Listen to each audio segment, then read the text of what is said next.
So today I'm doing an analysis of a video, an ED TPA video.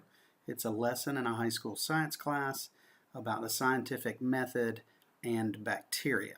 The scientific process, what are we talking about? All that, right? Do we actually have to write the 5 paragraph? Yeah, we will, eventually. So guys, does anybody know what this leads to? What I want to ask. So the camera position seems to drop off students to the right and to the left and possibly to the side of the camera. And I definitely can't make out the details on the projector screen. I can hear Bryce very well. Some of that's his voice. He's well modulated and loud enough for the classroom. I cannot hear the students clearly, even when they're loud enough because they're facing away from the camera and its microphone. I lose their words. The overall visual and audio presentation is pretty bland, but classrooms in reality are bland. They're more like this than what you see in the movies. Is who here's played a sport? Okay. Who here has played a game that involved strategy against another person? Video game, a board game, a sport, right? Has everybody done that? Let me ask you. So this is the scientific, please, Tanner, thanks. So when you're talking about the scientific process, you know what? Haven't you ever played a game where you had to look at your competitor and try to figure out, ask yourself, how's this guy or gal gonna play this game? And then don't you have to try to figure out what to do to beat them, right? And then what do? You try different strategies to go after them. And then what do? You figure out if it worked and if you got to try something else, right? And you figure out if it worked. And then what? You tell your teammates, right? No, you don't tell your teammates. Your teammates, if you're playing a team sport, who here, so haven't you guys who've played sports, haven't you guys done this all the time? Yeah. Say bad words to me. Okay. So Bryce's metaphor for the scientific method is creative, but the students seem to be fighting him. It takes time to get everyone to agree that they have competed in a game. And several students sense this is a chance to be goofy. But he's trying to tie the metaphor to this core of his lesson of the science class by relating this concept to their lives. He knows all of these teenagers have competed in some way in life, but maybe it was presented a bit awkwardly, and maybe the kids are a little too free to talk amongst themselves.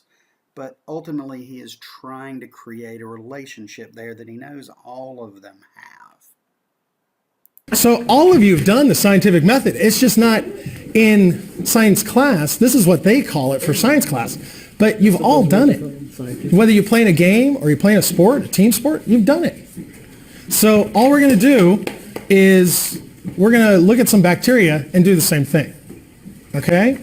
So as part of that, you have to kind of do what in the science world, you guys have all done this, you have to create a what? Hypothesis. So before you get to the hypothesis level, what do you have to do? Observe something. You have to observe something.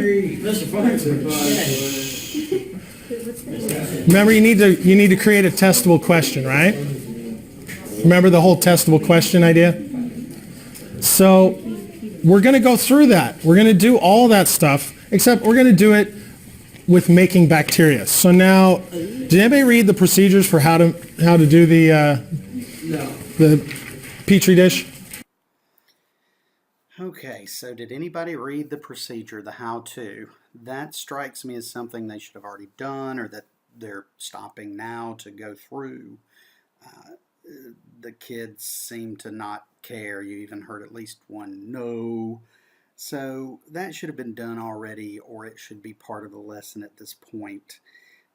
The students, you hear them, they're responding to several previous knowledge questions. Sounds like the same kids answering all the questions, though. He probably should call on specific students. The mood is sometimes slightly chaotic. The best example illustrating this is coming up when I believe it's Austin is going to raise his hand and tell one of those stories that we teachers love. You know, it has nothing to do with the lesson. It's just a chance for him to say, hey, look at me.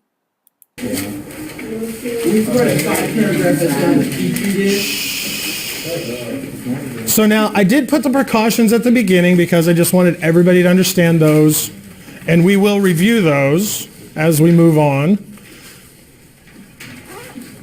But I wanted you guys to get onto this because I want you guys to get a collection of bacteria from around the school here. We're just going to go down the hall and here, wherever you want.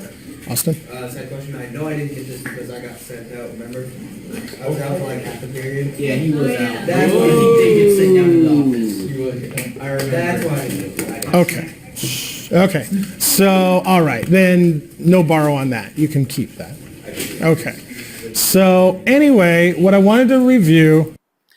So at this point, Austin has pulled the attention away. Bryce is trying to just move on and ignore him. But ultimately, he just needs to work on the structure of the class. And this is evident in this next part. When you watch how he tries to start going through the steps of the lesson. Is exactly what we were going to do. So everybody's going to have their own. When I showed up here, you guys do a lot of work together, right? And I thought, you guys never get to do anything by yourself. And I thought, you know what? You guys can make your own buggies and make your own bacteria. You guys can name them if you want. Give them a pet name. I don't care. But so each one of you is going to have one of these. Okay? So now I'm going to open this one, so I'm going to contaminate it. But you've got a lid and you've got an agar. This is the growth medium for the bacteria. So, just a sec. So what you're going to do is you're going to collect 4 different bacteria from around the school. And so you can tell here his instructions on collecting the bacteria. It's going to lose the students to some degree. I believe these detailed steps are probably in the pages he mentioned earlier, and they should probably go through them step by step. He should lead them down the page as he demonstrates. And so ultimately, Bryce is doing yeoman's work here, and I've made all the mistakes he's made. Does not really work with high school students. There are other techniques he could use. But ultimately, he's got potential to really try and connect the students to his material.